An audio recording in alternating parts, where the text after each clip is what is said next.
dan salam tentunya akan terus kita panjatkan kepada Nabi kita Muhammad SAW yang telah memberikan kita panduan, memberikan kita contoh sehingga kita tahu bagaimana cara kita mengekspresikan ketundukan dan kepatuhan kita kepada Allah Subhanahu wa taala. Untuk mempersingkat waktu, mari kita awali dengan baca basmalah. Bismillahirrahmanirrahim. Untuk pengantar ya, kegiatan yang pertama ya, penguatan politik akar rumput Muhammadiyah, di mana untuk tema yang pertama kaitannya dengan relasi Muhammadiyah dan politik di Indonesia. Untuk mengawali kegiatan ini kami persilahkan kepada Ketua Ranting Muhammadiyah untuk sekedar menyampaikan pengantar dalam konteks untuk memberikan satu wawasan kenapa hal ini dibutuhkan penguatan politik di akar rumput Muhammadiyah. Kepada Ketua Ranting Muhammadiyah Mejing kami persilahkan.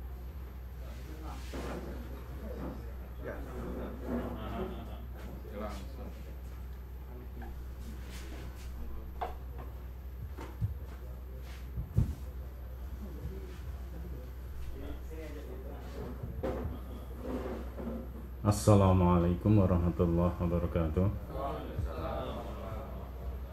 Alhamdulillah rabbil alamin, wassalatu wassalamu ala asrofil anbiya wal mursalin Muhammadin wa ala alihi washabihi ajmain. Yang kami hormati Pak Kunjung, Pak Ridho, serta segenap pengurus Ranting Muhammadiyah Mejing. Mejing atau Ambar Ketawang? Mejing betul ya, karena wilayah kita ini ada 3 ya, ada Mejing, ada Sodanten, dan kemudian Padoan ya, jadi kadang lupa ya. Bapak-bapak yang kami hormati, jadi pengajian malam hari ini merupakan kelanjutan dari apa yang sudah pernah kita lakukan, yaitu ngaji politik di akar rumput. Jadi ada kondisi ketika persyarikatan di tingkat yang paling bawah itu kemudian agak bercerai-berai hanya karena persoalan pilkada. Maka tentu harus ada penyadaran bersama agar kita tidak selalu disibukkan menjelang pilkada, terus kemudian ada kelompok yang mendukung si A dan si B, dan kemudian itu berpengaruh di internal persyarikatan di akar rumput.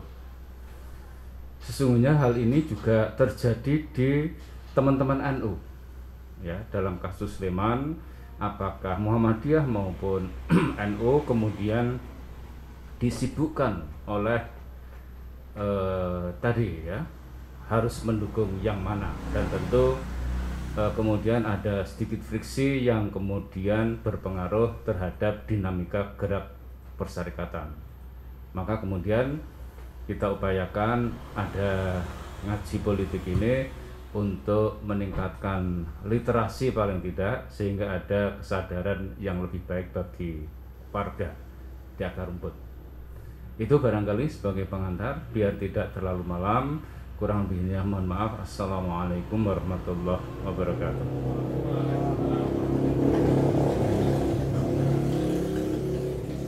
Jazakallah khair kepada Pak Sudi yang sudah memberikan pengantar pada pertemuan malam hari ini. Kemudian untuk mempersingkat waktu, kami persilahkan kepada Dr.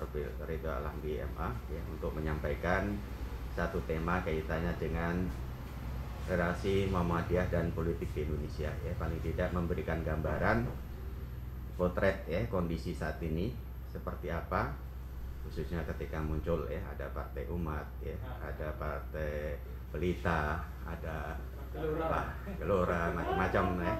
Nah, paling tidak bagaimana kemudian warga Muhammadiyah itu melihat dalam konteks yang lebih proporsional ya, paling tidak kemudian tidak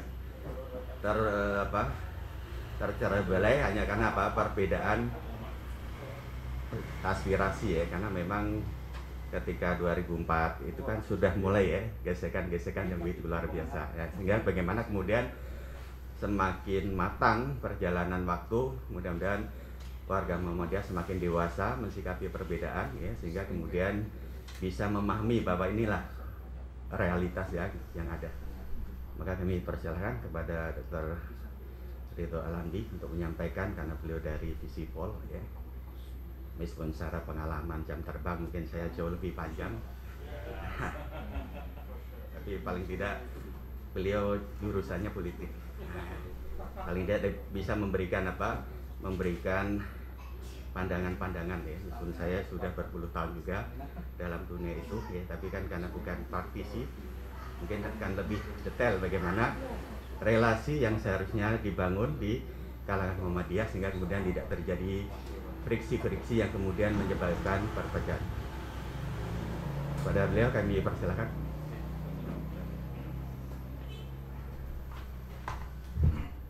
Saya kira 30 menit, sudah habis itu kita diskusi. Iya Pak. Assalamualaikum warahmatullahi wabarakatuh. Terima kasih Pak Sulhan, senior alumni Mualimin ya. Tapi seniornya jauh ya Pak. Yang alhamdulillah pada kesempatan kali ini bisa bertemu, yang saya hormati Pak Masudi, Ketua PRM, juga Pak Tunjung Sulaksono, atasan saya ini Pak Kaprodi di Prodi Ilmu Pemerintahan, serta kolega saya ya Pak Syifa Widakdo, walaupun fakultas berbeda tapi sering bertemu dalam banyak kesempatan, serta bapak-bapak PRM. Salam kenal, perkenalkan nama saya Ridho Alhamdi, juga pengurus PRM Taman Tirto Selatan, ketua, kalau di sana disebutnya ketua urusan kader, MPK tingkat kader gitu. Dulu perjalanan di Muhammadiyah setelah alumni Mualimin, aktivitas selain kuliah ya, S1 di UIN, S2 di Gajah Mada, itu di IPM, dulu IRM, Ikatan Remaja, jadi IPM, di IMM juga, tapi hanya di kampus, sempat di Pemuda Muhammadiyah DIY, eranya Mas Ridwan Furqoni. 2010 itu diminta oleh, karena setelah dari PPIPM, menjadi pengurus Lembaga Pengembangan Cabang dan Ranting, dulu pas Pak Masudi Bendahara Tarjih ya Pak ya, sekretaris LPCR PP Muhammadiyah. 2014 dapat beasiswa studi ke Jerman, kemudian menjadi ketua PCIR Jerman. 2000 sampai 2017 pulang studi sekolah, diskusi banyak dengan Pak Busro, diminta Pak Busro dah di LHKP, Lembaga Hikmah dan Kebijakan Publik, sehingga kemudian diamanahkan sebagai wakil ketua LHKP sampai periode muktamar Covid. Nggak tahu jadi ya Pak Masudi ya, November ya, blended kongres kayaknya sih, blended muktamar. Jadi itu. Nah, pada kesempatan kali ini terima kasih atas undangnya Pak Tunjung untuk berbicara tentang relasi Muhammadiyah dan politik. Jadi saya 2020 itu menerbitkan buku hasil riset juga, judulnya Paradigma Politik Muhammadiyah. Itu kurang lebih tebalnya lebih satu rim lah, 560-an halaman, diterbitkan oleh Diva Press atau Irjisot. Saya nggak tahu kok berani-beraninya mereka mau menerbitkan itu 2000 eksemplar dicetak, padahal Suara Muhammadiyah nolak gitu ya. Tapi karena saat wawancara dengan Buya Syafi'i, sudah kamu terbitkan saja itu di Diva Press, bilang sama Edi dari saya gitu. Mungkin saking takzimnya Mas Gus Edi itu orang Madura NU, naskah belum saya kirim aja sudah diterima, katanya begitu. Iya, Iu Benu ya. Nah, jadi diterbitkan. Nah, saya ingin bercerita mungkin tidak hanya sejak sekarang, tapi sejak Muhammadiyah berdiri, relasinya dengan politik. Yang kebetulan hasil riset itu juga saat ini sedang revisi ya di Studia Islamika. Nggak tahu kok reviewnya positif, cuma sedikit sekali, entah diterima atau enggak itu. Jadi hanya revisinya tolong kurangin karena 12.000, maksimalkan 10.000, karena saking semangatnya saya nulis gitu. Direvisi maksimal 10.000, saya sulit banget untuk ngerevisi 10.900-an, dan revisinya kecil-kecil, nggak tahu diterima atau enggak jadinya gitu ya oleh Prof. Azumardi Azra, editor. Nah, saya ingin bercerita bahwa jadi buku atau hasil riset saya itu mencoba untuk mengulas relasi Muhammadiyah dan politik sejak 1912 sampai 2020. Yang kemudian temuan saya, kalau dalam reviewnya reviewer belum ada temuan ini. Sejak 1912 sampai 2020, kemudian saya mengklasifikasikan ada 2 model relasi Muhammadiyah dan politik. Sejak 1912 sampai 1971 itu adalah kesadaran individual. Maksudnya begini, Bapak-bapak. Jadi sejak Muhammadiyah berdiri, sejak Ahmad Dahlan awal dulu mendirikan Muhammadiyah, itu sudah ada permintaan dari Cokro Aminoto bahwa ADART Muhammadiyah itu partai politik. Sejak itu Ahmad Dahlan menolak. Bahkan sejak pembuatan ADART, karena kan Ahmad Dahlan belum pintar berorganisasi, ke Budi Utomo termasuk ke Cokro Aminoto belajar. Sudah Muhammadiyah jadi gerakan politik, tapi enggak. Muhammadiyah menolak, Ahmad Dahlan menolak. Dalam setiap kongres di Muhammadiyah selalu mengundang tokoh-tokoh politik, salah satunya Agus Salim. Agus Salim politisi ulung, diplomat ulung, pintar bicara, tapi dokumen yang ada tuh di kongres Vergadering ya namanya, dulu bahasa Belandanya itu Vergadering atau pertemuan besar Muhammadiyah tahunan dulu muktamarnya gampangnya. Itu ketika Agus Salim mengatakan Muhammadiyah menjadi partai politik. Tapi apa kata Ahmad Dahlan?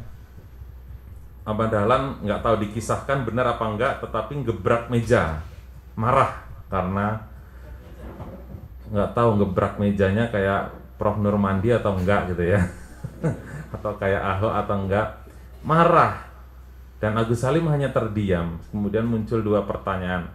Apakah engkau tahu apa yang disebut dengan Islam? Gitu ya.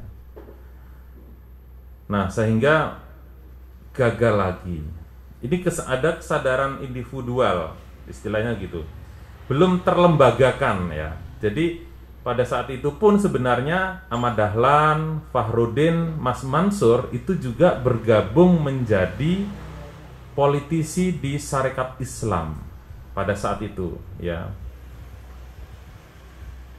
Sarekat Islam sebelumnya kan Sarekat Dagang Islam ya, perlawanan sebuah organisasi yang lahir atas perlawanan kelompok Cina. Sebenarnya Cina itu memang sejak dulu menguasai perekonomian Jawa. Sarekat Dagang Islam itu kan perlawanan yang lahir di Solo karena batik dikuasai Cina. Ini agak jauh dikit mungkin, mumpung masih ingat ini di otak. Jadi Muhammadiyah dan politik itu relasinya sejak awal sudah, bahkan sejak pembuatan ADART. Kemudian, tapi menariknya aktivis Muhammadiyah justru bergabung di partai politik, ya Sarekat Islam saat itu. Bahkan Fahrudin itu menjadi bendahara dan Kiai Dahlan itu penasehat, ya. Dan Mas Mansur yang pulang dari Al-Azhar ya, Pak Sulhan, itu juga orang Surabaya, orang Madura yang tinggal di Surabaya. Oh masih ingat ya, kepala saya. Itu masih muda bergabung juga, bergabung di Sarekat Islam. Sehingga kemudian terjadi konflik di internal Sarekat Islam antara SI Merah dan SI Putih. Dimenangkanlah SI Putih ya, artinya SI Merah itu ya cikal bakalnya komunis, SI Putih yang kemudian sosialisme Islam. Sehingga kemudian muncul konflik istilahnya disiplin partai. Sehingga kemudian Fahrudin, Mas Mansur keluar dari, karena pada saat itu Agus Salim sebenarnya yakin Fahrudin akan mau di Sarekat Islam gitu. Tapi kaget karena Fahrudin ini pintar berdiplomasi, masih muda, meninggal usia 35 tahun apa 37 apa berapa ya. Itu yang saya salut itu ya, Fahrudin itu anak nomor 1, anak nomor 2, kakaknya itu Suja itu mbahnya Prof. Mukti Fajar itu ya. Kemudian Ki Bagus Hadikusumo, Zaini Dahlan. Ki Bagus Hadikusumo itu anak cucunya Pak Rektor UMY, kemudian Zaini Dahlan itu Pak Busro Mukodas dan segala macam. Nah, kembali lagi ke topik. Jadi Muhammadiyah nggak melarang aktivisnya gabung di partai politik, tetapi terjadi konflik di internal Muhammadiyah. Nggak boleh Muhammadiyah menjadi gerakan politik, sehingga sampai kemudian Mas Mansur dulu Mas Mansur dan teman-teman yang keluar dari SI ya, yang kemudian jadi PSI itu menolak politik hijrah. Dulu ada yang namanya konsep politik hijrah punyanya SI, Cokro Aminoto dan segala macam. Politik hijrah ini politik non cooperation, politik tidak mau bekerja sama dengan Belanda. Saya kok jadi muncul semua ya.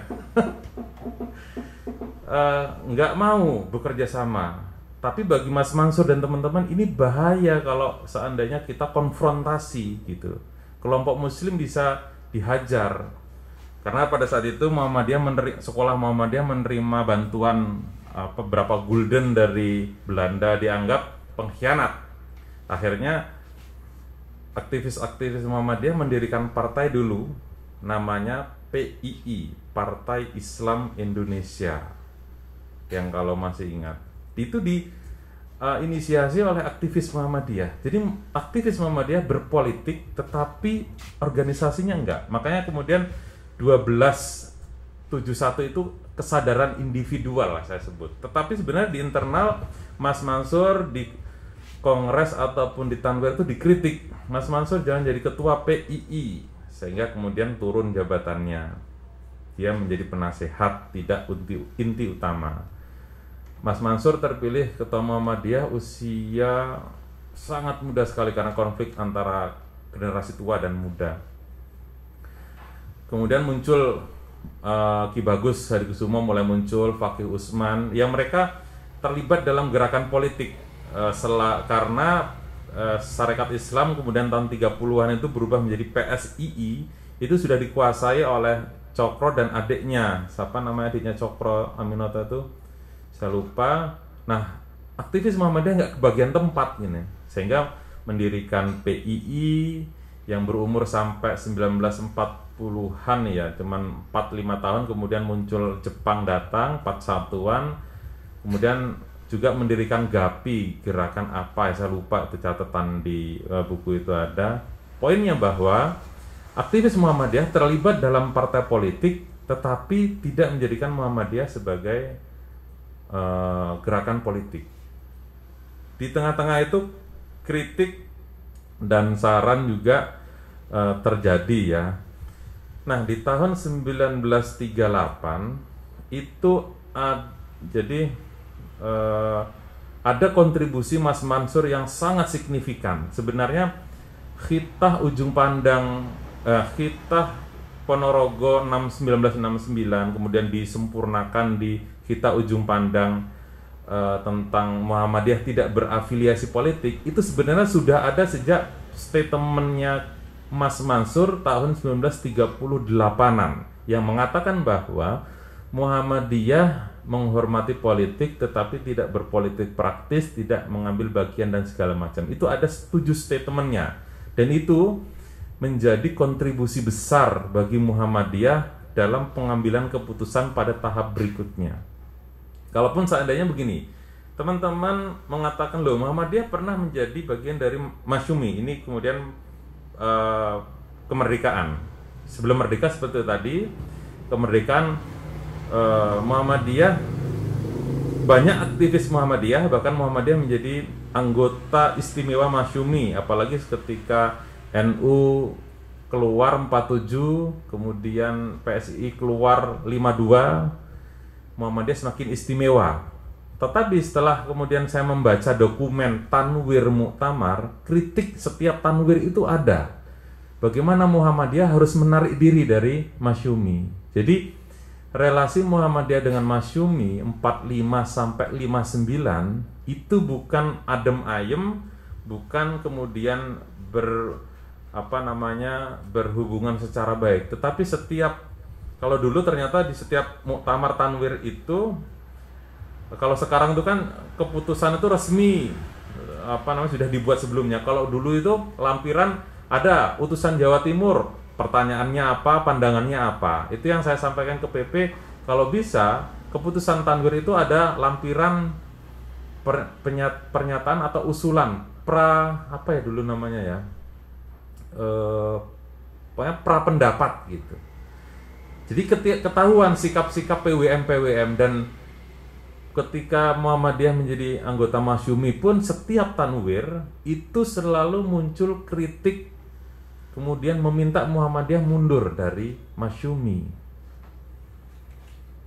Nah, kalau meminjam disertasinya bukunya Pak Syaifullah itu ada 3 tahap hubungan Muhammadiyah dan Masyumi.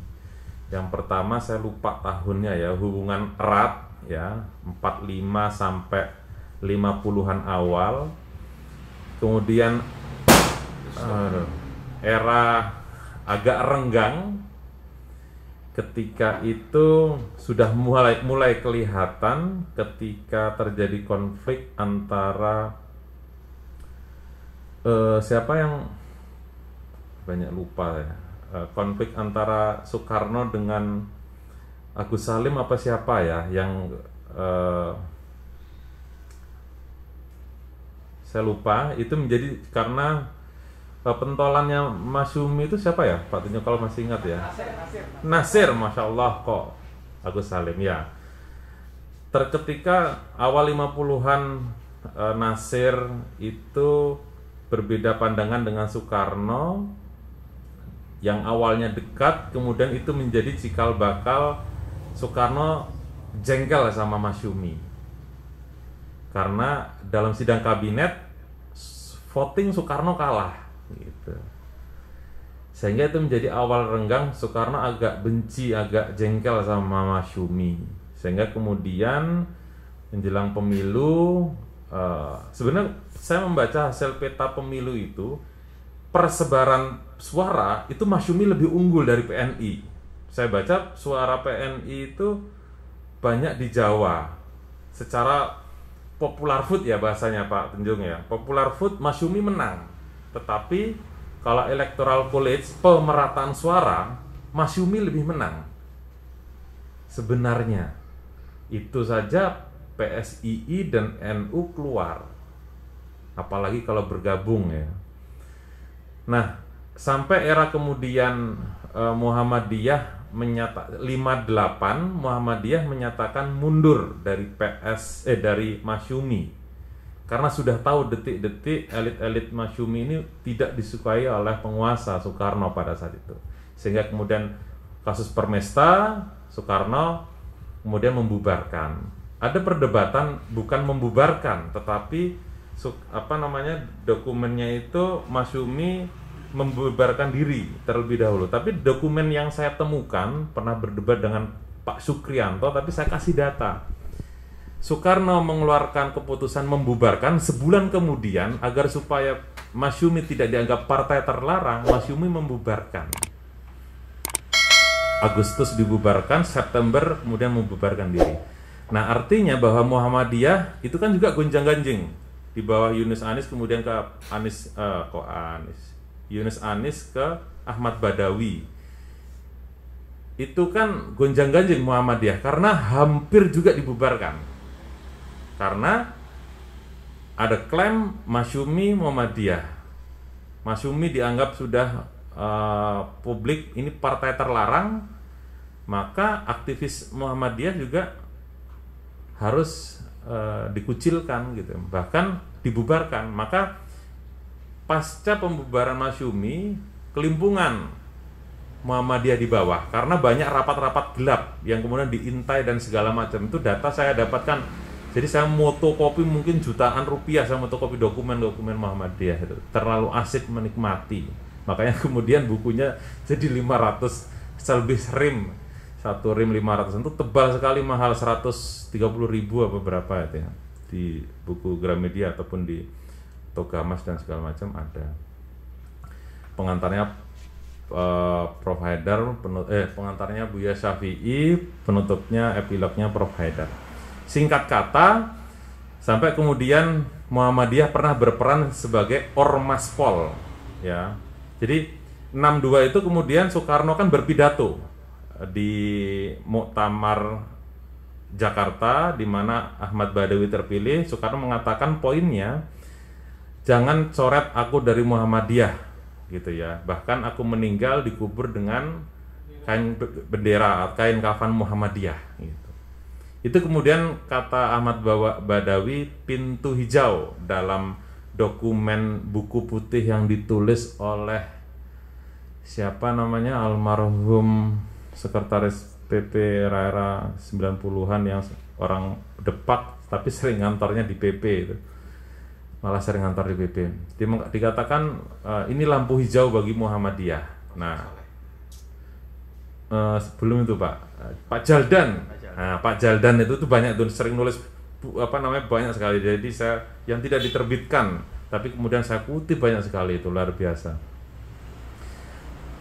Nah, itu kemudian lampu hijau yang kemudian memberikan peluang kepada Muhammadiyah untuk bergerak. Pada saat itu sudah mulai panas itu, komunis dan segala macam mau menguasai istana. Sampai dan di situ awal mula kelahiran Kokam, ya, kelahiran Kokam. Nah, singkat kata, menjelang 65 Muhammadiyah diberikan peran tidak hanya sebagai ormas, tetapi ormaspol yang memiliki fungsi setara dengan partai politik pada saat itu.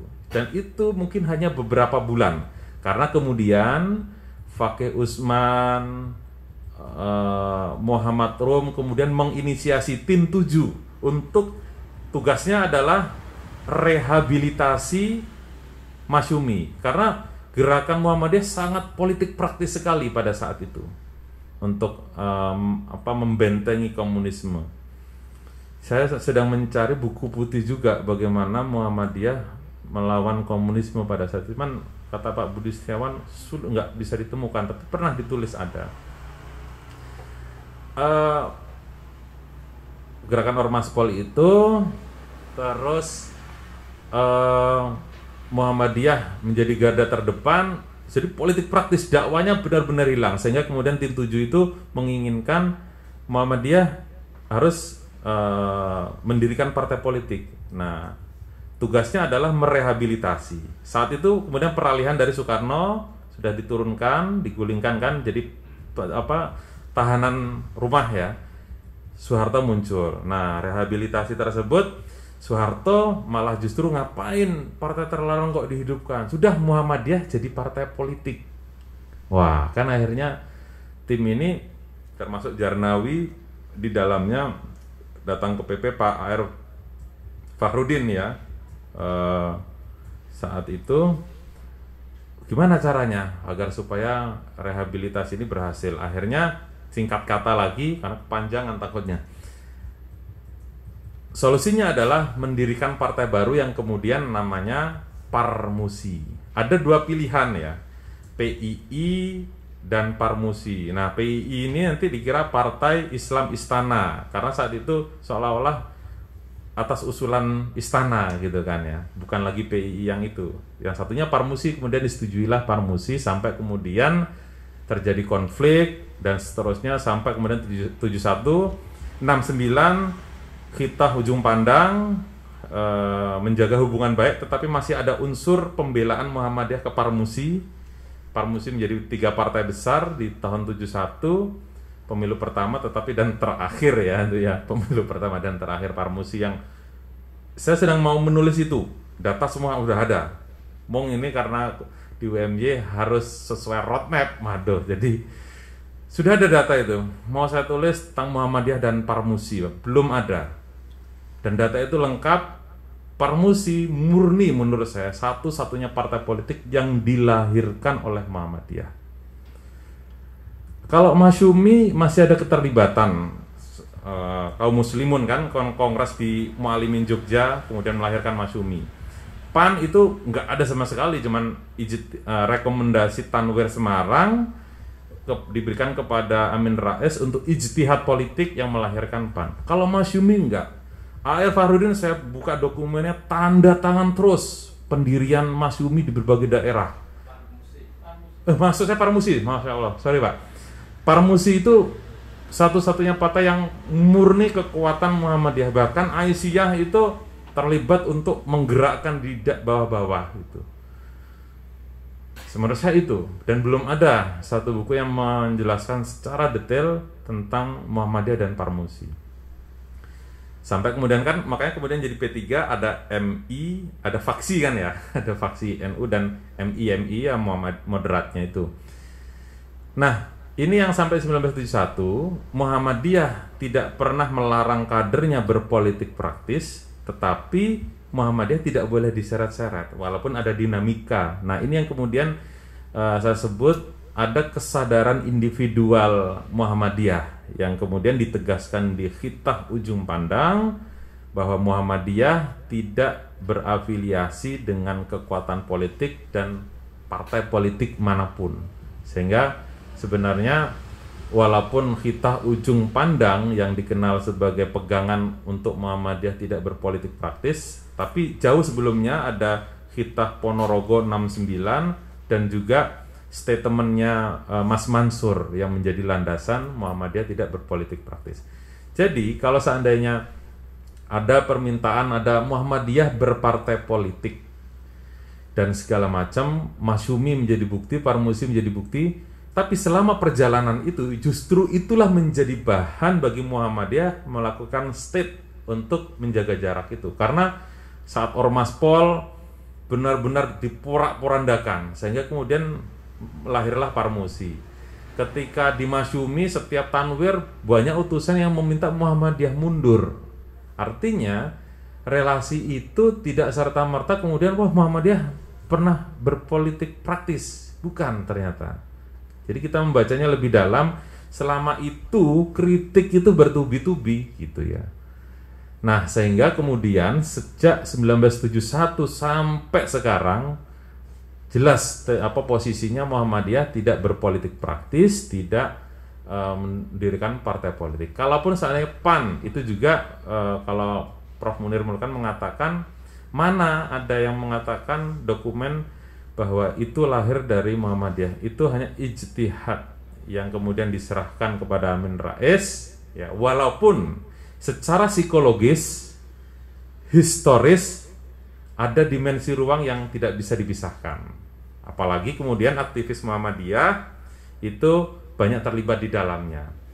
Di pleno malam PP Muhammadiyah sebelum besok pagi 23 Agustus 98 PAN berdeklarasi di Istora itu, PP Muhammadiyah rapat pleno. Ketua PWM yang setuju Amin Rais mendirikan partai politik, padahal besok pagi tinggal deklarasi, itu hanya Ketua Umum PWM Sulawesi Selatan, almarhum Pak Kiai Jamaluddin, Pak nggih. Selebihnya menolak. Dan yang setuju satunya itu adalah almarhum Profesor Dawam Raharjo. Selebihnya menolak. Tetapi kalau kata Buya Syafi'i, mau semuanya menolak kalau Amin Rais sudah berkata itu sudah jalan gitu. Jadi biarlah, kata Buya ketika saya wawancarai, biarlah. Akhirnya ya terjadi karena besok tinggal deklarasi, sehingga kemudian diputuskan Buya yang mengambil posisi sebagai wakil ketua menggantikan beliau. Itu pun bukan dari Muhammadiyah. Kalau seandainya PMB yang kata teman-teman Partai Modal Bismillah gitu ya, itu pun lahir dari keresahan anak muda karena kegagalan Amin Rais menuju Pilpres 2004. Itu pun kalau saya diklaim atas rekomendasi Tanwir Mataram 2004, enggak juga sebenarnya. Itu keresahan anak muda yang tidak dapat posisi mungkin di PAN, tapi kemudian mengambil alih dan kemudian mendirikan Partai Matahari Bangsa, yang kemudian di 2006 berdiri, 2009 itu terlibat sebagai peserta pemilu nomor 18 ya, yang kemudian dicari dalam Al-Quran Wat Pemuda bla bla bla, tapi menjadi partai bilangan desimal, meraih suara 0, gitu ya. Sehingga kemudian sejak saat itu ya, kalau nggak tahu partai apa yang mau diklaim Muhammadiyah sudah nggak ada lagi gitu ya, karena jelas. Nah, artinya bahwa kalau Muhammadiyah mendirikan partai politik itu bukan pada kodratnya, karena justru pengalaman Masyumi dan Parmusi termasuk PII itu menjadi basis untuk melegitimasi tidak perlu mendirikan partai politik. Kalaupun seandainya kemudian menjadi tim ses di pilkada, itu memang ruangnya yang itu menjadi tren terutama sejak 2009. Walaupun secara malu-malu ke JK ya, ke JK Wiranto, Wiranto JK apa JK Wiranto ya pada saat itu, tetapi itu menjadi titik awal sebenarnya, karena 2004 walaupun timnya Amin Rais tapi masih belum ngetren. 2009 itu sampai kemudian 2014 trennya di tim sukses sampai pilkada dan kemudian sampai sekarang. Nah, poinnya memang di sini yang diuji dalam teman saya kehebatan dan kelihayan pimpinan untuk menguji bagaimana Muhammadiyah tetap netral tetapi tidak tidak menutup kader-kader di bawah itu tetap berekspresi secara politik gitu ya.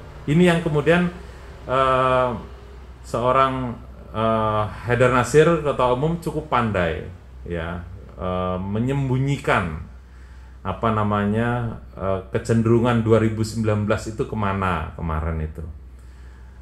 Sulit orang menebak gitu ya. Kalau seandainya pengurus yang lain kan ada yang kelihatan declare, Pak almarhum Prof.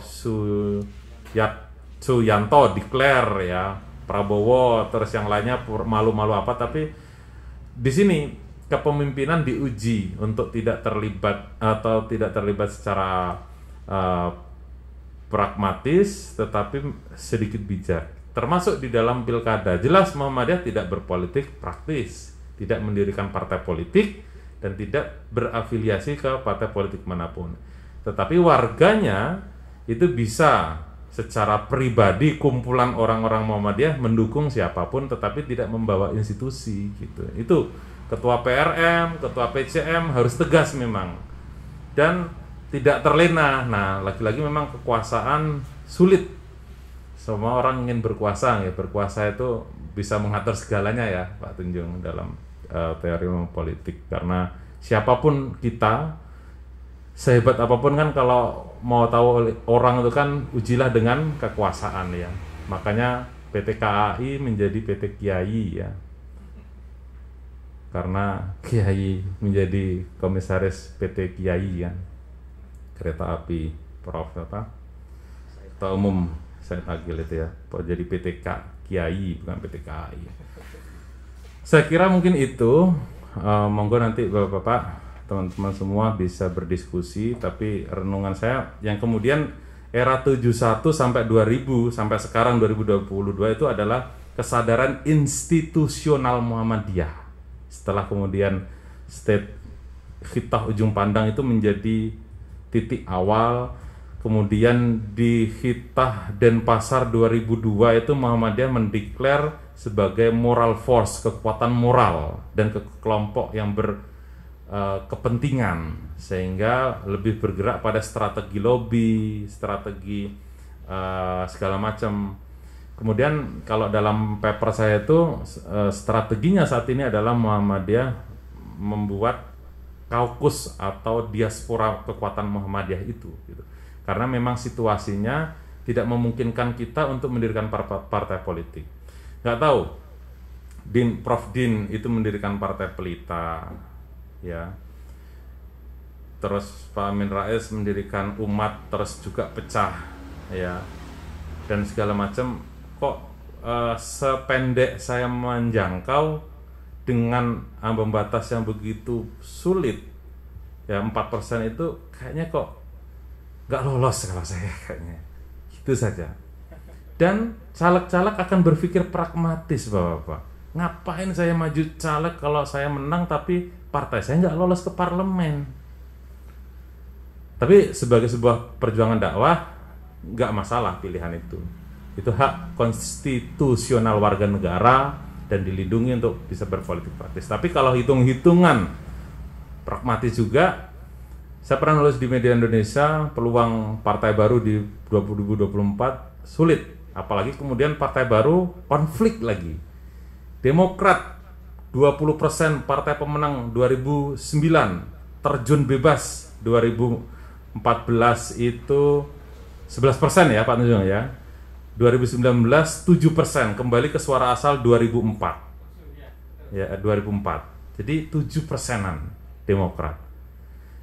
Hanura karena konflik antara Oso dan kelompoknya Wiranto terpental 2019. Gede Pasek ketika saya melakukan penelitian saya katakan kalau ini masih ada setahun lagi Mas, mungkin Hanura akan bisa lolos ke parlemen. Ya kita nggak tahu konflik itu berkepanjangan. Akhirnya tinggal menelan pil pahit ya tinggal kenangan. Dan kayaknya 2024 akan masih sulit juga ya.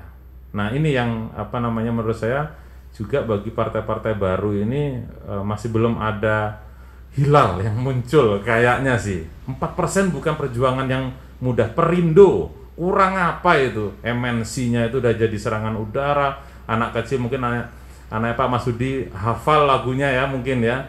Itu saja 2,7 Bapak. 4% jauh dari hilal.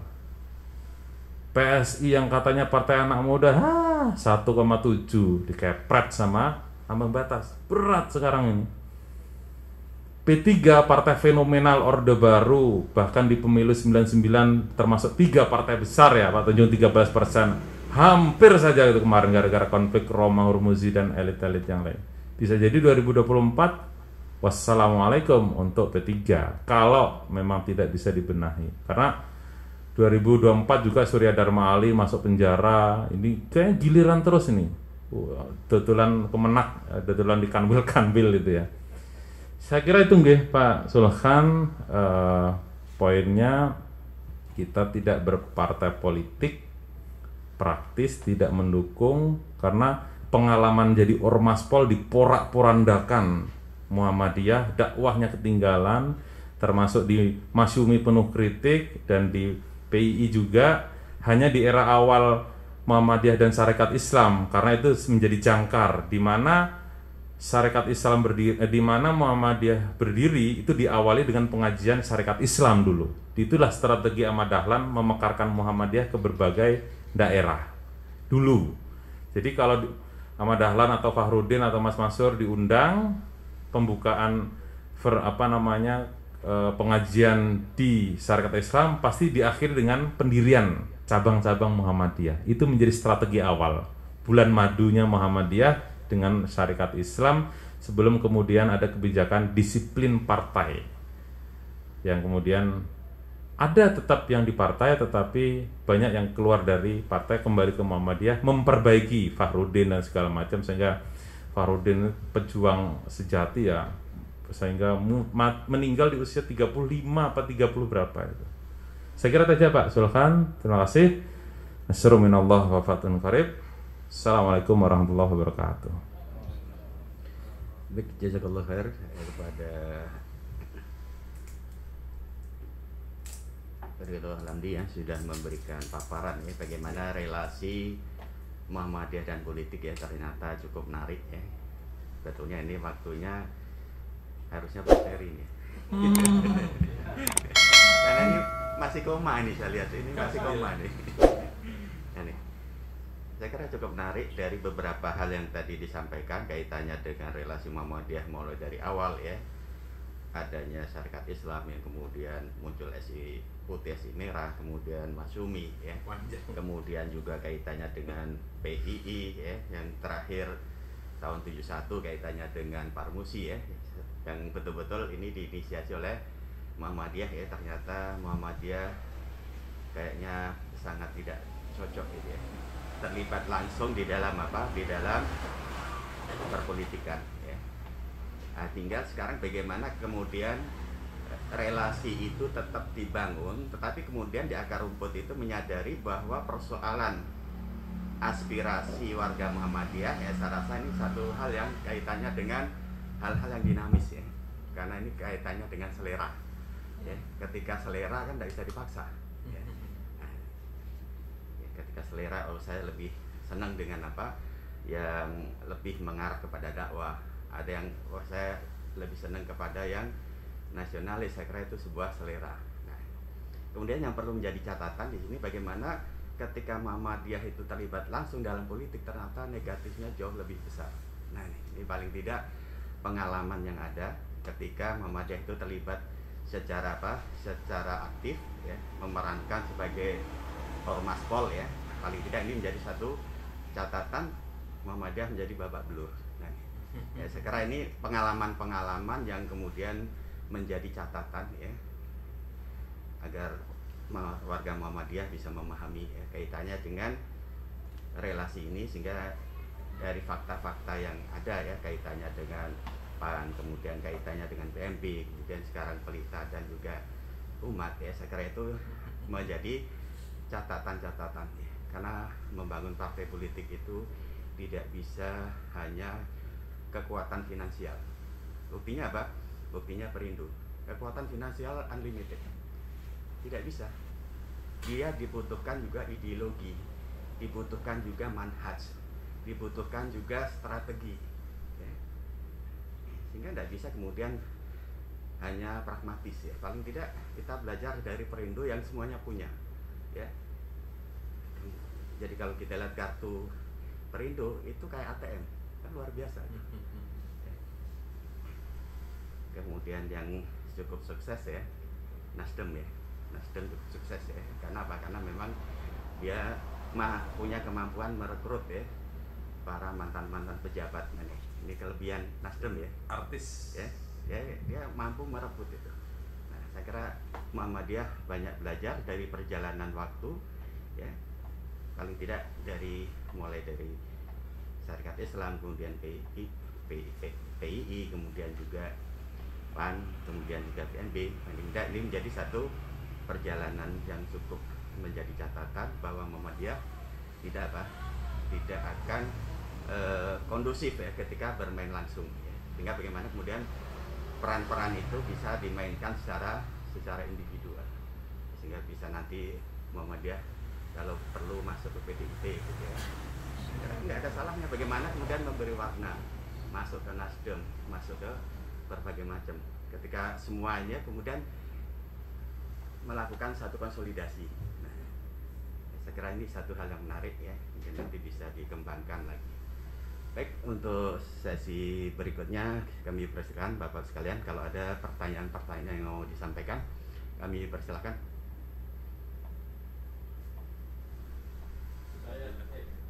Ya, Pak Manto. Silakan Pak Manto.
apa gitu sama saya juga. Nah, ini bukan karakter NU, tapi dia konsisten kepada ketika Menteri Agama yang dari NU sudah mengatakan untuk tidak. Tapi itu kan bukan jadi dirinya gitu. Ini tanda dinamika bahwa mereka itu semakin matang dalam proses politik gitu karena Mas semakin matang. Semakin matang ya, Pak. semakin matang. Oke. Dalam politik dulu memang agak turun sekarang dia lebih matang. Muhammadiyah kalau nggak berperan ini nanti kita akan hilang. Nah, karena apa? Karena kita cenderung defensif gitu. Muhammadiyah itu karena harus mintanya mental besar gitu. Mental besar, mental Muhammadiyah itu memang lembaga yang paling established gitu. Secara kelembagaan loh kan bukan bicara tentang personal gitu ya. Nah ini sehingga jangan sampai kita itu defensif. Memang safe gitu. Safety player itu memang enak gitu. Jadi pemain yang safety player itu enak. Nah tapi dibutuhkan konsep yang progresif, yang risk taker gitu ya. Jadi Muhammadiyah harus masuk dulu. Itu kita masukkan aja. Biar nggak kelupaan Pak ya, silakan ya. Oke, silakan. Ya, terima kasih Pak. Jadi saat proses seleksi penyelenggara pemilu kan saya terlibat juga ya di tim inti bagaimana ada calon penyelenggara dari Muhammadiyah yang kemudian menghasilkan 0 ya. Saya WA ke pernah pertemuan sebelumnya ke provider ya secara online. Beliau mendukung harus ada di penyelenggara pemilu, tapi sampai kemudian detik terakhir di fit and proper test DPR yang kemudian diisukan sudah ada hasil sebelum fit and proper test. Saya Pak Haidar banyak orang-orang partai ini tinggal titahnya Pak Ketum. Saya ditelepon oleh Mas Abdurrahim, Mas Ridho coba ketemu Pak Haidar untuk membicarakan ini, dan Mas Yono juga oke. Saya WA janjian, WA saya nggak dibaca mungkin sampai detik ini, yang biasanya kadang ya nge-WA saya juga nggak mau respon. Poinnya Pak Ketum tidak mau terlibat secara langsung dalam konteks pemilihan penyelenggara, proses seleksi penyelenggara pemilu, sehingga 0. Saya mungkin bisa memahami itu Pak. Apa harapan untuk Muhammadiyah itu tidak hanya berpolitik juga, bahkan mendirikan bank persyarikatan yang kemudian gagal ya dulu. Untung Buya Syafi'i dan almarhum Dawam Raharjo itu kan kemudian bisa dibaca kenapa Buya itu begitu baiknya sama JK, karena ditolong. Kalau enggak Buya itu sudah ya maksudnya sudah di jail ya, ada masuk penjara. Tapi ditolong oleh JK. Jadi wajar ketika Buya mengatakan JK is the real presiden. Kebakaran jenggot kan SBY. Artinya saya melihat, saya memahaminya betul. Ada konsekuensi kalau Muhammadiyah tidak, bahasanya amal usaha politik gitu ya Pak ya. Itu kemudian gimana salurannya gitu ya. Tapi kalau seandainya Muhammadiyah punya partai politik, mengkerdilkan salurannya juga. Nah artinya saya melihat bagaimana sikap Buya Syafi'i ya, kemudian sikap Prof. Din yang di era SBY dianggap anti pemerintah, bahkan di Muktamar Jogja 2010 pura-puralah SBY itu dari Mekah ya kan, karena itu jengkel saya kira sama Muhammadiyah, sama Pak Din lah sebenarnya, karena kritis. Eranya Pak Haidar ini cukup cantik, dia bisa menjaga jarak, mengkritik tetapi bisa baik dengan rezim. Bahkan ketika LHKP press conference tentang apa, bahkan saya tuh di WA dengan sangat marah ketika Kumparan mengutip Muhammadiyah .2 pemilu 2024 overdosis. Ternyata di situ isinya cuma wawancara saya di sebuah diskusi Pak, dan marah. Mas ini kok hasil diskusi bicara keputusan partai politik? Waduh, saya bilang, Pak ini diskusi, nggak tahu saya medianya kan gitu toh yang mengutip bla bla bla.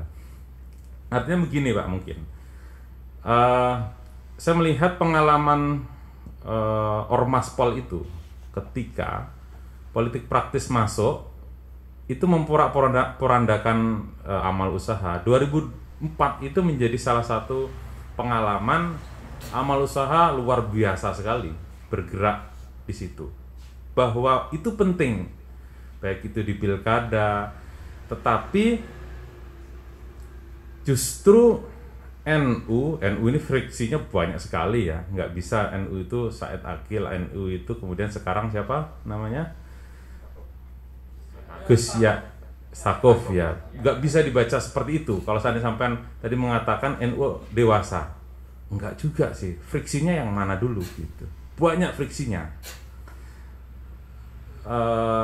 Justru banyak orang hormat kepada Muhammadiyah, mental Muhammadiyah, mental memberi. Ya kan, tulisannya siapa ya? Di Jawa Pos apa itu ya, Pak? Bukan, ini yang baru, itu agak-agak kemarin itu. Bukan orang Muhammadiyah, orang luar, bahkan orang NU sendiri. Mental Muhammadiyah, bukan ormas plat merah atau ormas APBN, sebetulnya gitu ya. Itu mengatakan bahwa NU ormas APBN kan gitu. Mereka tidak bisa hidup tanpa APBN. Tergantung Pak, memang artinya dinamika di bawah itu beragam juga sebenarnya. Dikatakan perlu, memang perlu, tetapi saya melihat memang jangka pendek gitu ya, jangka pendek. Karena kalau seandainya saya melihat kalau Muhammadiyah ini mirip dengan Abduh ya, Abduh ini sama Ahmad Dahlan sama berprinsip bahwa berpegang pada pendidikan bukan politik. Kalau politik mungkin sudah wassalam sejak dulu gitu. Sarekat Islam kemudian berubah di 32 menjadi Partai Sarekat Islam, ya sekarang tinggal menjadi kenangan yang indah dalam album-album buku referensi yang ditulis Pak Tunjung dan segala macam itu. Tetapi justru dengan segala dinamikanya Muhammadiyah tidak terlibat secara praktis mengambil jarak dan mempersilahkan kadernya. Menurut saya itu justru yang membuat hidup. Kalau seandainya Muhammadiyah ya amar ma'ruf nahi mungkar itu tadi, memang porsinya Muhammadiyah tidak pada politik praktis kekuasaan itu. Saya membacanya itu sih sebagai akademisi melihat perilaku dan pengalaman bapak-bapak Muhammadiyah memposisikan ketika ya Pak Harto yang juga dikatakan bibit Muhammadiyah kan pada Muktamar Aceh ya kalau nggak salah, mengatakan bahwa saya bibit Muhammadiyah. Itu ingin mengatakan pada Pak Amin, ya sudahlah nggak usah ada perseteruan di antara kita, tapi tetap saja gas kepemimpinan suksesi kan, 92 suksesi kepemimpinan nasional. Artinya bibit Muhammadiyah meminta Muhammadiyah untuk menjadi partai politik dan itu ditolak gitu ya. Di awal-awal pendirian Parmusi ya sebagai rehabilitasi Masyumi.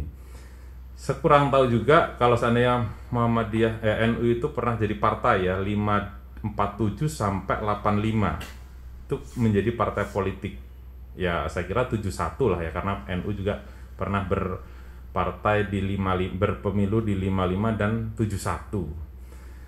Artinya bahwa sebagian dari denyut nadinya memang partai politik gitu NU, sehingga kan 85 kembali ke Hitoh 26 ya sebagai ormas itu gitu, sampai kemudian sekarang terjadi perdebatan friksinya mana, karena memang dalam perjalanannya NU pernah jadi ormas dan pernah menjadi partai politik kemudian kembali menjadi Hitoh 26 itu, tapi Muhammadiyah belum pernah sekalipun merubah dirinya ataupun merubah diri menjadi partai politik atau terlibat dalam politik praktis. Tetapi saya ingin mengatakan Parmusi itu sih menurut saya nanti ditunjukkan data fakta Pak A.R. Farudin itu sering tanda tangan, itu banyak sekali dokumen itu. Itu menunjukkan satu-satunya dan itu mungkin menjadi pengalaman paling pahit. Kemudian Muhammadiyah itu ya nggak bisa lagi dakwahnya, orang senang politik praktisnya, jabatannya gitu. Karena kan ketua umum Parmusi Jarnawi Hadikusumo, pencipta lagu Sang Surya. Sekumnya Pak Lukman Harun yang kemudian menjadi politisi Golkar. Jadi murni sekali itu kader Muhammadiyah, dan banyak jajaran di bawahnya itu orang Muhammadiyah semua. Nah itu sih menurut saya sih Pak, kalau saya melihatnya, membacanya di situ. Walaupun kelemahannya ya kita tidak dapat porsi, tetapi kalau seandainya Muhammadiyah perang-perangan kursi gitu, akhirnya ya terlibat politik praktis, dampaknya memang bisa dapat atau tidak sama sekali, dan menjadi kontra di masyarakat. Ini gerakan dakwah tapi kok bersayap partai dan seterusnya gitu ya. Nah, pengalaman beberapa bulan sebagai ormas Pol, detik-detik komunisme 65 itu menurut saya sih menjadi catatan agar supaya Muhammadiyah tidak tidak mencampurkan itu gitu ya. Walaupun seandainya gagasan juga muncul, amal usaha politik, partai politik itu ada. Nah, yang mendukung kemudian dengan sistem pemilu yang menurut saya sistem pemilunya liberal. Karena apa? Diserahkan ke pasar. Orang mencoblos kandidat, kekuatan modalnya itu sangat tinggi. Muhammadiyah hanya punya modal ideologi. Tapi di era sekarang ideologi bagi generasi milenial tidak cukup mampu. Sehingga menurut saya, kalaupun Muhammadiyah mendirikan partai politik, juga kok sulit. Situasinya nggak memungkinkan Pak, untuk berjuang mendirikan partai politik dengan sistem pasar bebas ini gitu. Sistem pasar bebas ya, orang boleh memilih atau enggak, orang milihnya kandidat bukan partai. Saya memilih bisa jadi teman SD untuk DPRD, teman SMA DPR provinsi, atau karena guru ketika yang DPR RI, bukan pertimbangan ini partai apa gitu. Itu yang menurut saya Muhammadiyah didukung pengalaman lama, disupport situasi politik yang nggak memungkinkan. Kurang hebat apa Amin Rais? 2004 urutan keempat. Itu orang yang paling hebat menurut saya. Tetapi momentum 99 tidak diambil beliau. Itu momentum. Tetapi beliau begitu hormatnya biar Gus Dur gitu kan ya. Nggak tahu ada kesepakatan politik apa di antara mereka.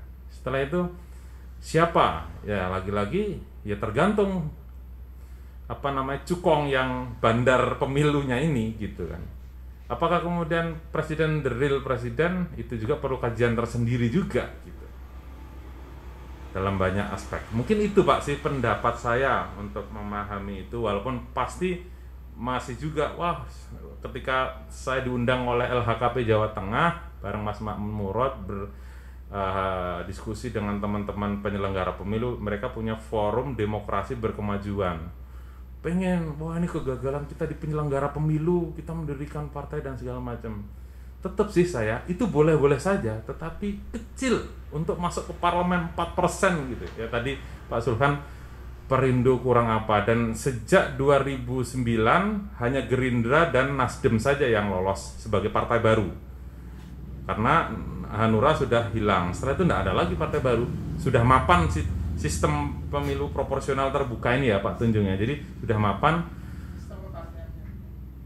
Berban?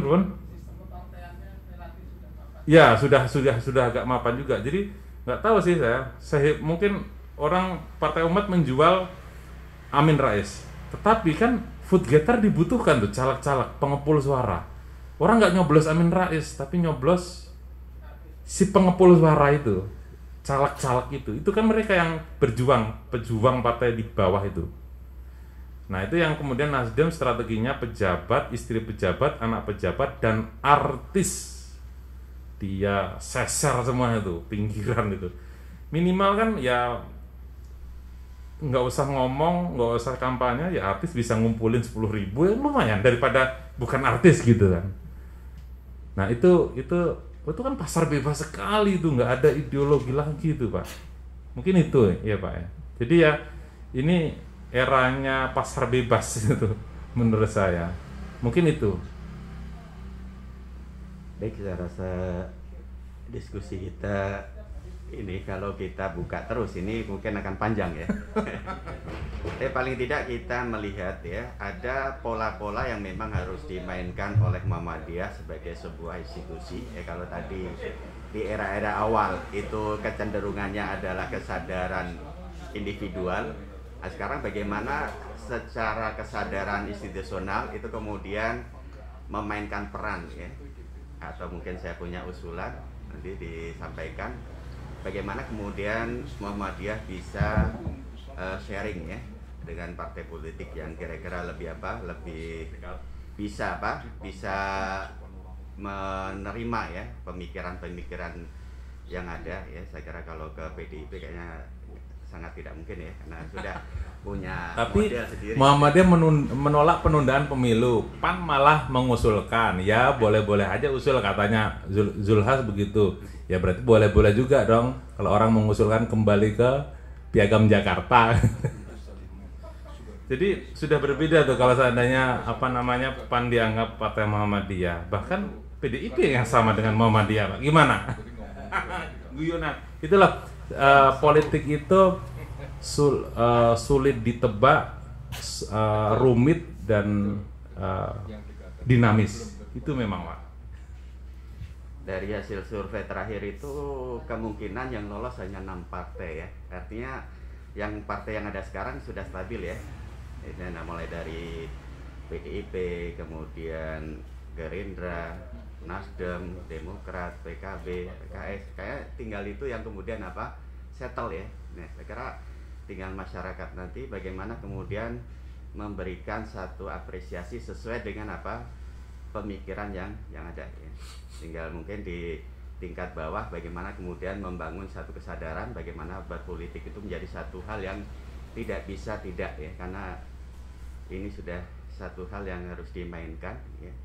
Sehingga bagaimana warga Muhammadiyah tidak kemudian a priori terhadap politik, tapi bagaimana kemudian bisa bermain secara cantik, menyalurkan ide-idenya sehingga ide-ide itu kemudian bisa sampai ke tingkat parlemen ya. Saya kira itu yang jauh lebih penting ya. Hingga kemudian bisa memberikan warna ya.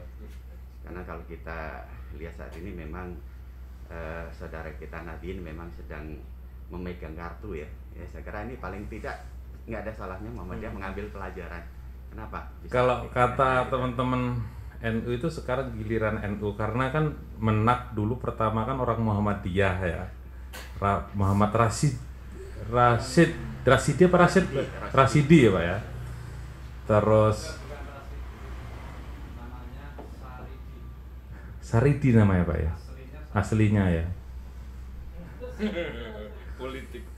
Rasidi, terus kemudian Fakir Usman, tapi penyelenggara pemilu ya, mungkin kayak jabatannya seperti Prof Hilman yang sekarang ya. Nah katanya begitu, sekarang waktunya NU untuk menguasai Menak gitu ya. Yang kemudian muncul Menak itu hadiah untuk NU, ya biarin aja netizen yang memainkan meme gitu Pak ya. Jadi menurut saya mungkin banyak sih WA beberapa teman-teman provinsi, wah ini di penyelenggara pemilu kita puasa, terus kemudian di partai juga puasa. Tetapi temuannya Pak Saifullah, Muhammadiyah di strategi struktural itu terlibat di partai politik baik di Parmusi maupun Masyumi, dengan strategi kultural di era reformasi, jatah menteri dan jatah kursi itu hampir sama ternyata. Nggak jauh berbeda antara strategi yang struktural dan strategi yang kultural. Walaupun di pilkada mungkin sangat-sangat dinamis ya. Koalisinya sangat beragam dan sesuai dengan kesenangan PDM atau PWM masing-masing. Mungkin itu Pak ya yang bisa saya tambahkan. Makasih Pak Masudi. Oke, silakan. Daripada nggak bisa tidur.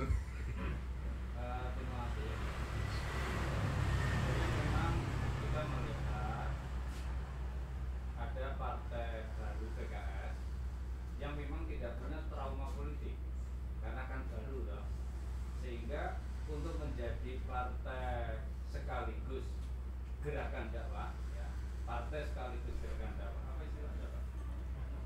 Ya partai dakwah. Partai dakwah Iya. itu kan menjadi sesuatu yang wajar. Mereka tidak punya trauma masa lalu, tidak punya pengalaman masa lalu. Tetapi Muhammadiyah kan beda. Muhammadiyah cukup lama bergelut dengan politik, dan kemudian memang yang yaitulah karakter Muhammadiyah harus seperti yang dibangun oleh Ahmad Dahlan. Intinya secara institusi tidak terlibat di dalam politik praktis, persoalan individu masuk kemanapun silahkan.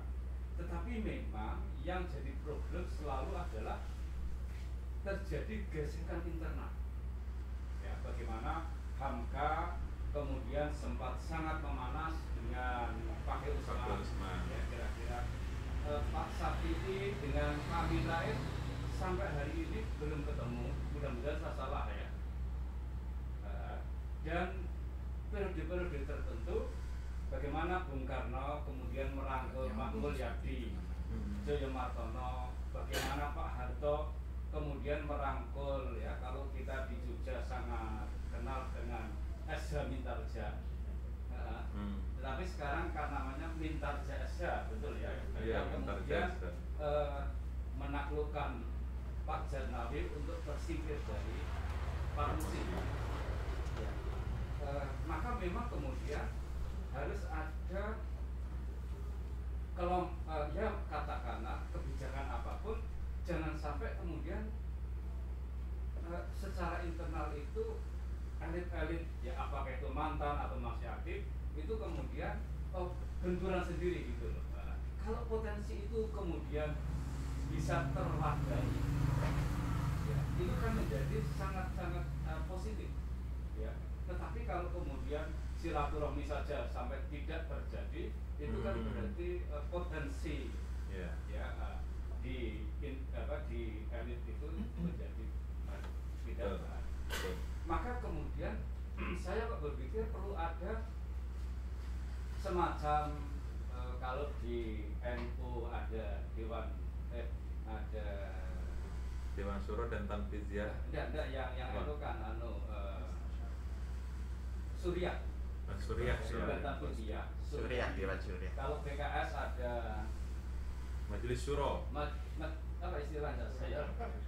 Majelis Syuro di Muhammadiyah itu tidak ada. Ya. Kalau meskipun tidak harus mengikuti, tetapi paling tidak bagaimana memformat ada temu rembuk di kalangan para pensiunan, para mantan jenderal ini untuk rutin ketemu silaturahmi yang kemudian memberikan nafas segar bagi kepemimpinan yang manapun di dalam Muhammadiyah. Ya, jadi ini mungkin barangkali menurut saya menjadi sangat penting agar peran Muhammadiyah menjadi lebih maksimal. Ya. Okay.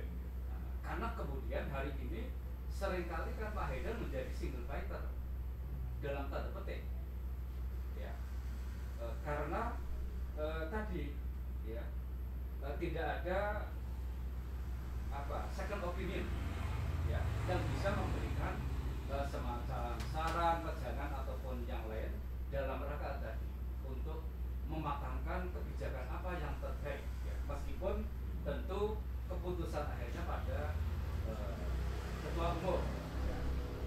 Dan yang paling akhir mungkin kolegial kita ini juga belum maksimal. Pengamatan saya sebagai bagian dari persyarikatan. Mungkin itu saja. Terima kasih.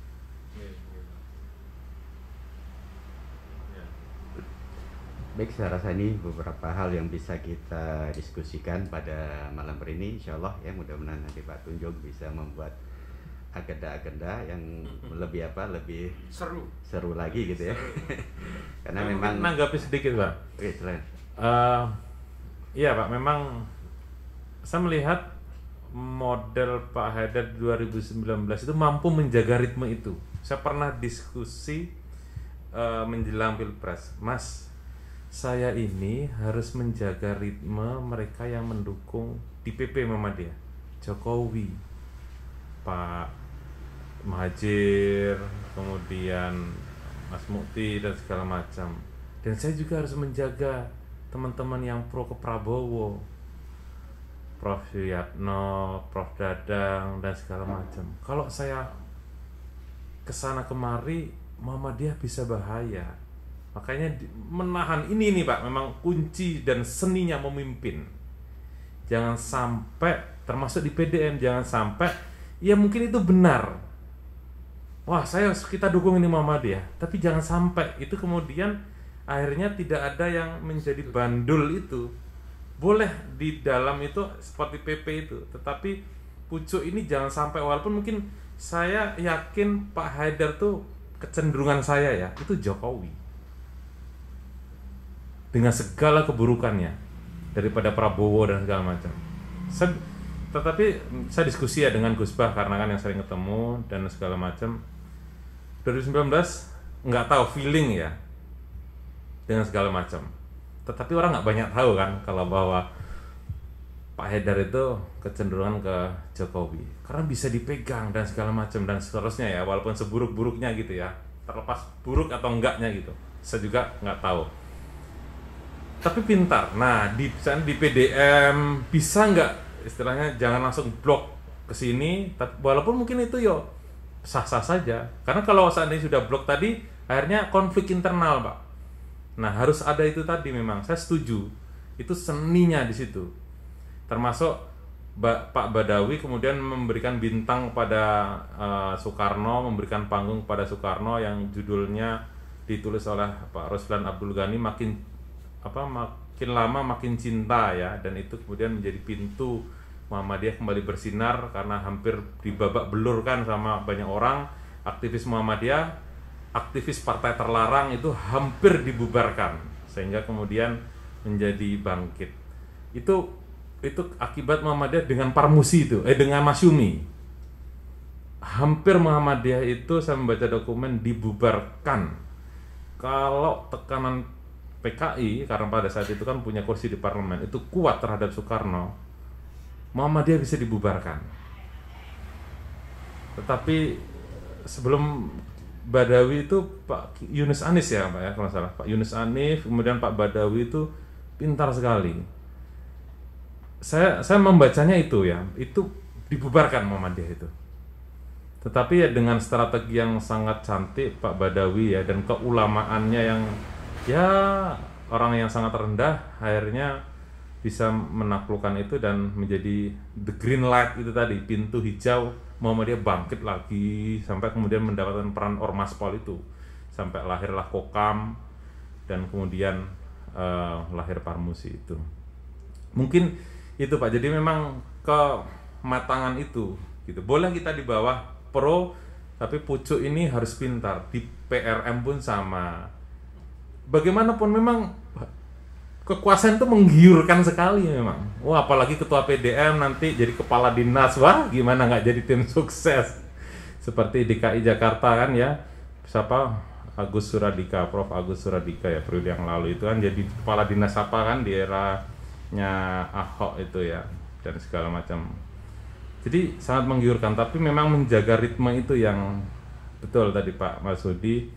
Harus ada, kalau enggak bagian dari konflik agak susah meredamnya itu. Nah itu saya melihatnya ya di 2019 bagaimana di PP Muhammadiyah. Itu aja Pak, tambahan dikit. Monggo, memang enak ya kayak makan kacang sampai subuh kayak orang rampung-rampung. Saya sepakat bahwa Muhammadiyah ini berjaga-jaga dengan partai politik, sepakat. Jadi Muhammadiyah harus memainkan peran ya, menjadi industri pemikiran Ya. tentang politik. Setuju saya itu Pak. Ya, menjadi industri pemikiran tentang konsep politik kenegaraan. Dan kita proaktif itu. Muhammadiyah kita perlu lihat itu. Jadi Muhammadiyah biar seperti sekarang ini gitu, saya juga nggak sepakat kalau langsung masuk dalam dunia politik gitu. Jadi Muhammadiyah itu lebih besar dari partai politik memang. Betul. Nah, oleh karena itu saya misalnya ada endorse misalnya gitu di universitas mana gitu yang memang ini memegang peran penting gitu. Jadi politik itu warga Muhammadiyah jangan berpikir ini apa politik itu fitrah. Kalem aja kita politik itu. Betul. Fitrah gitu. Siapapun itu ingin berpolitik gitu. bohong kalau mengatakan saya netral, saya nggak mau politik, bohong itu. Politik itu fitrah. Nah, oleh karena itu ini harus dikelola dengan kemasan yang baik. Muhammadiyah ini harus masuk dalam kemampuan memotret politik kekinian itu harus akurat gitu. Nah ini butuh intuisi ini. Terima kasih. Oke, ya setuju saya pada aspek itu Pak. Saya nambahkan Oh. butuh kelompok pemikir tadi tidak sendirian gitu. Ya, kelompok ya Pak ya. Dan memang sebenarnya PTM itu dan PTM itu harusnya menjadi itu tadi, kalau Buya Syafi'i mengatakan Center of Excellence tadi itu ya, sehingga ya sebenarnya seandainya pusat falak itu dipusatkan di mana, tapi nggak tahu ya, mengintegrasikan PTM dengan majelis di persyarikatan itu memang belum mudah sekali, belum cukup mudah. Kan kita punya riset-riset yang unggulan, tetapi bagaimana riset itu melahirkan sesuai yang diharapkan persyarikatan itu yang nggak tahu titik temunya di mana, titik simpulnya. Saya sepakat Pak usulan tadi itu aja mungkin ditingkatkan lagi kan. LHKP itu menjadi satu think tank pemikiran politik Muhammadiyah gitu. Nah, Ya. saya kira ketika forum-forum itu aktif ya, jadi selama ini kan lembaga survei itu kan mereka semua ya. Nah, bagaimana Muhammadiyah juga memainkan ini? Paling tidak kan punya apa? Punya bergaining. Loh, Muhammadiyah juga punya apa? Punya seperti Indobarometer. Akhirnya paling tidak menawarkan loh versi kami seperti ini kenyataannya. Karena kan kaitannya dengan lembaga survei tergantung siapa yang membiayai kan. Saya kira Muhammadiyah harus tampil juga gitu kan. Punya semacam Indobarometer yang kemudian ini menjadi apa? Rujukan ya, rujukan warga Muhammadiyah. Saya kira ini yang bisa kita sampaikan pada malam hari ini. Mudah-mudahan ini tidak berhenti di sini. Mungkin nanti kita buat apa semacam forum-forum kajian yang lebih apa intens ya, sehingga kemudian lebih matang lagi kita memahami relasi ya Muhammadiyah dan politik. Saya kira ini yang bisa kita sampaikan. Saya mohon maaf apabila ada hal yang kurang benar. Aku qouli hadza wastaghfirullahaladzim. Kita akhiri dengan baca hamdalah dan kafaratul majlis. Alhamdulillahirabbil alamin. Subhanakallah wa bihamdika asyhadu an la ilaha illa anta. Assalamualaikum warahmatullahi wabarakatuh. Waalaikumsalam. Sampai subuh kita nggak selesai. Diskusi.